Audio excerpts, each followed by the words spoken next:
And here we go. Good morning. Good morning. The contemplative that I'm doing this morning is longer than my usual contemplatives.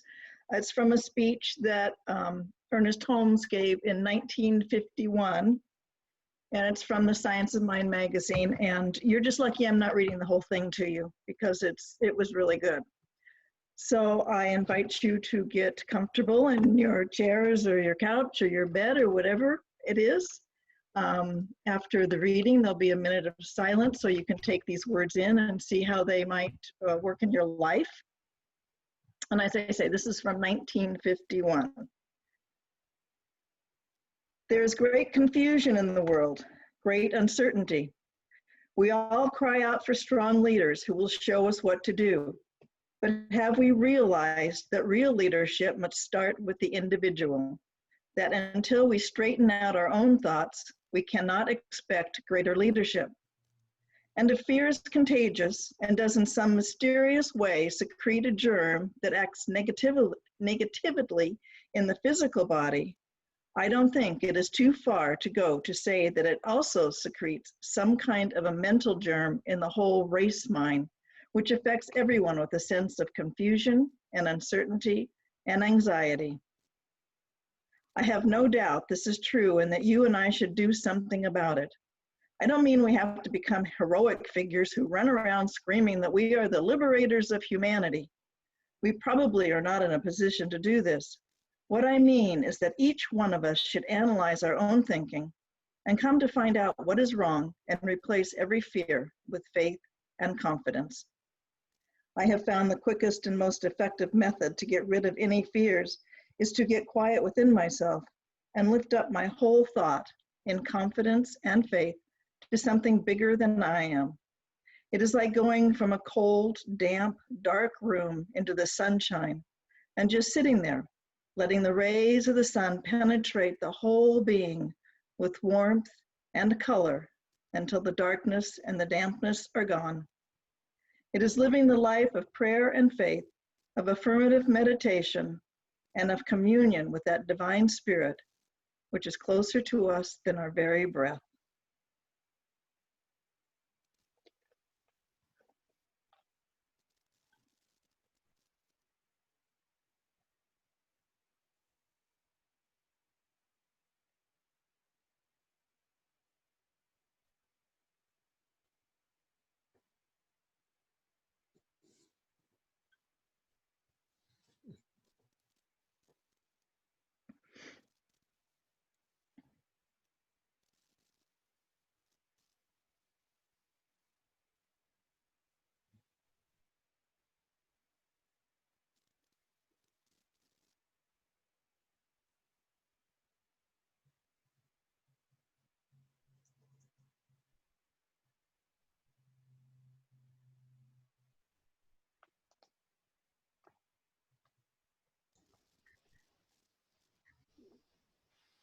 You are the light of love.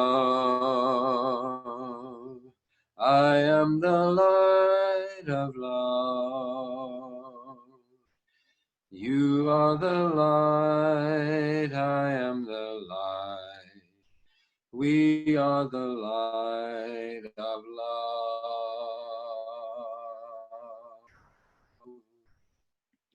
We are the light of love and we are the light of the world. And I know that each one of us knows that we are divine, that we have the divine spirit within us, through us, around us. And every time we turn to it, it turns to us and says, welcome, beloved. And I know we come together to let each other be the sunshine that dispels the darkness, the dampness, the worries and the fears. We turn to faith, we turn to each other, we turn to this community. And as we rise ourselves up, we rise our whole community, we rise our whole world up. And so I simply celebrate every single one of us, every single one of our hearts, our minds, our souls, because I know that they are good. And I know that we are the light of the world. And so I just ask you to go out, be that light, be that love, and let it be. And so it is. You are the light, I am the light. We are the light of love.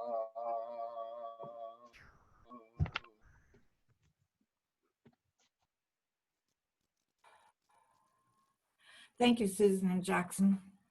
Boy, Dr. Holmes through Susan just gave my talk. So, hold on a minute. Today's message is faith is taking the first step. So we know that we're living in a period of profound transformation. That's what I see is happening here, is profound transformation. It's not our imagination. It is, this whole world is just erupting with change. And with change often comes fear. So we want to be free from fear as we're moving through this period of transformation. The fear shows up in so many different ways. You know, I listen to people talking. The longer this shelter in place goes on, the more people are afraid that it's never going to stop. The longer the weirder the political situation gets, the people are more and more afraid of what's happening. With the riots and the protests, I think are wonderful, but with the riots and the different things that are going on all around the world, you know, we can see change is happening, and change has never, we've never been promised that change was going to be easy. You know, change means pulling ourselves off, almost like, you know, a strip of Velcro, you know, pulling ourselves off of whatever it was that we were so enmeshed in or so entranced by, and moving ourselves into a new place that is full of faith. And faith is how we get out of fear. And, you know, all those stories that I was just, that, wait, just a minute. All the stories that we've been listening to as we're erupting with change, they're very interesting. You know, I watched both the Democratic and the Republican conventions so that I could get an understanding, or try to, of where people were. And what I found out was that both sides are telling the same stories about the other side. You know, the other side is going to send us to hell in a handbasket if we let them. You know, I mean, this is the story that everybody, all the politicians seem to be saying, except not everybody. You know, some are coming from a place of love and of concern, etc. So all of these stories, and then I found this phrase that I just thought was wonderful. If you're going to make up stories in your head about people and circumstances, please make them love stories with happy endings. I mean, this is one way we can move out of fear, is to take those stories we've been making up in our heads and make them love stories. Make them love stories that have happy endings. So back to this idea of faith. Dr. Holmes says in the glossary for faith that faith is the substance of things hoped for, the evidence of things not seen. Faith is a mental attitude, so inwardly embodied that the mind can no longer deny it. Faith is complete when it is both a conscious and subjective acceptance. Faith may be consciously generated.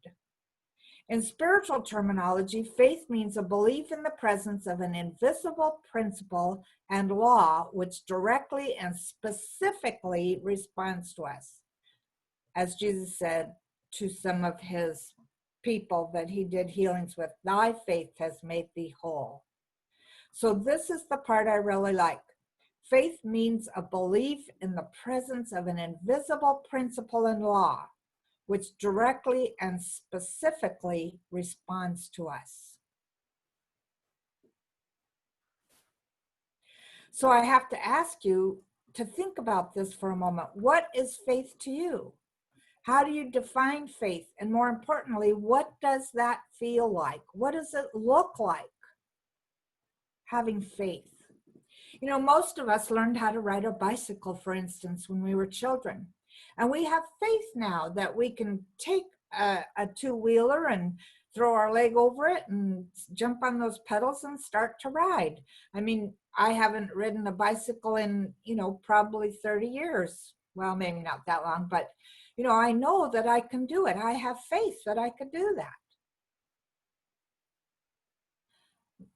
There's lots of different experiences that we have in our lives that we have faith that we can do. With that bicycle story, when you were a little kid, you wanted your parent to hold on to that bike and run along with you while you were riding so you didn't fall. And then suddenly something happened and you believed that you could ride it on your own, and you did. And usually you started believing that you could ride it on your own because your parent let go and you realize, oh my God, I'm doing this myself. Well, a kid probably didn't say, oh my God, but I'm doing this myself. I could do this. I could do this. And then forever you have the faith that you can ride a bicycle. So looking at how we define faith is really important to us, and feeling what it feels like is really important.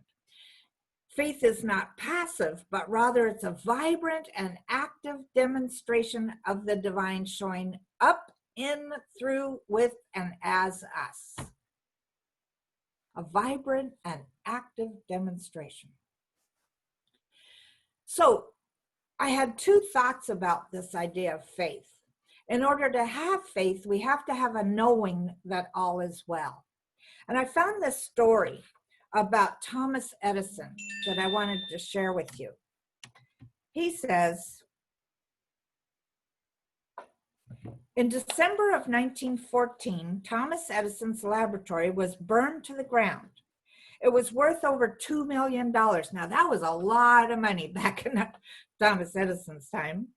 But he had only insured it for a couple of $100,000 because he thought he had come up with a great invention. He built his lab out of cement, and he was sure that it was fireproof. His son, 24-year-old Charles, feeling frantic because of the fire, came looking for his dad. He found him standing very calmly with the glow of fire on his face and the wind blowing through his white hair. His heart just ached for his father, who was 67 years old and watching all his life's work go up in flames. When his dad spotted him, he said, "Hey, Charles, go get your mom. She'll never see anything like this again in her life." The next day, as he was going through the rubble, Thomas Edison said, there's a lot of value in disasters. All my mistakes have been destroyed. We can start anew. And 3 weeks later, he delivered the first phonograph.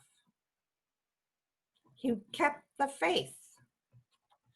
He knew, he had faith that regardless of whether his lab was destroyed and all his previous experiments, etc., that he would always be able to do what needed to be done to manifest what he wanted to manifest.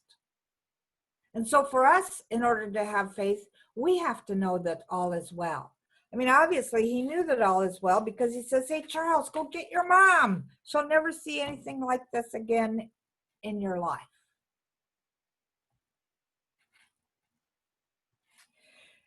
I think that sometimes when we're right in the midst of challenge, that's the hardest time to have faith. And yet, if we remember that we're working with principle, we're working with a law that is infinite, an infinite mind, and we're working with this infinite mind that is also unconditionally loving, then whatever challenge we're standing in the midst of, we can say, "Oh, wow, look at this. We'll never see this again in our lives." I think about this with what we're going through right now, with the whole world is going through. You know, the whole world is falling apart to break open into something new. And we will never see this again in our lives. I know that during this 100 and what did I say, it was 71 days, we've all gone through periods of, hey, this is kind of neat. We get to stay home. Let's work on the garden. Let's fix things in the house. Let's do this or that. And we've gone through, oh my God, is this ever going to end? I want a hug. I want to be with people. We've gone through the depths of despair and possibly the heights of realization. This has been a time for all of us where we get to come to this place of absolute knowing. And so this idea of faith and knowing, to me, it's an eternal dance. It's a dance that just keeps going and going and going. So Dr. Holmes says in the chapter in the textbook on faith, he says, don't buy into the collective challenges. It's like my Friday message on Friday said, don't bite the hook. There are so many hooks being thrown into this water all the time, and don't bite any of them. Keep the faith. So Dr. Holmes wrote, pure faith is a spiritual conviction. It's the acquiescence of the mind, the embodiment of an idea, the acceptance of a concept. If we believe that the Spirit incarnated in us can demonstrate, shall we be disturbed at what appears to contradict this? We shall often need to know that the truth which we announce is superior to the condition we are to change. In other words, if we are speaking from the standpoint of spirit, then there can be no opposition to it. So it brings me back to that place where I look at the violence, I look at the racism, I look at the environmental concerns that are happening, I look at all these different things, and I see myself doing what my Hawaiian teacher one time taught us, where she said, you stand up and you stamp your foot and you say, "Ipa'a ipono," and you do it with as much feeling as you can. And that means, "Ipa'a ipono" means I stand in the truth. Of course, we have to know what the truth is for us. And I think that the truth is for us is that all of us want our world, want all the people of this world to experience life in a way that is beautiful, in a way that is filled with peace and prosperity and all the things that our heart desires to have. So moving into that knowing space, as Emma Curtis Hopkins says, this too is God, this too is good, this too is for me. This too is for us. This is a time for us to really move forward in our lives. Not just bemoaning the fact that we can't go out and do things and meet with people, et cetera, moaning the fact that we're stuck, sheltering in place. But knowing that all of this has a higher purpose. And that purpose, I firmly believe, is the transformation of the human consciousness. And I've been declaring for years that what all of this is about, because we've been building up to this for a while, that all of this is about moving into the consciousness of compassion. We're going from the little I, it has to be about, or the me, it has to be about me, it has to be about me, to it has to be about we. Martin Luther King Jr. said, faith is taking the first step even when you don't see the whole staircase. Isn't this where we are right now? We don't know what it's going to look like next month, tomorrow, next year. I certainly don't want it to look like what it looks like now. I want us to be able to be more free. You know, the ministers get together and they're talking about how are we going to do Christmas online? You know, how are we going to do this? How are we going to do that? Well, all of us are doing that. All of us are wondering, how are we going to do anything in our lives now in the situation that we're in? Well, thank God we're creative. Thank God that God is the whole idea of creativity, because new ideas are coming forth all the time, and we will make it through. Dr. Holmes says this: I live in the faith that there is a presence and power greater than I am that nurtures and supports me in ways I could not even imagine. Really take that in. Make it your own. I live in the faith that there is a presence and power greater than I am, greater than everything, that nurtures and supports me in ways I could not even imagine.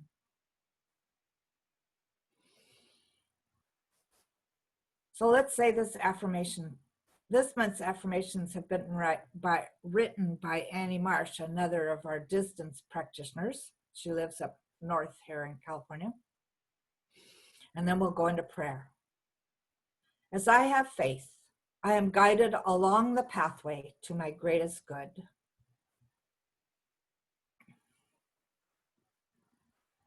So this is what I know is true: that there is only one life. That life is God's life. And that life is that we are living right now. And as I allow myself, speaking in the first person for everybody, as I allow myself to know what it is that I know about God life, I know that it includes peace and passion and power and compassion and kindness, prosperity and health and creativity and light and love. All the good qualities of life that I can possibly imagine are already within me, because God's life is the life that I am living.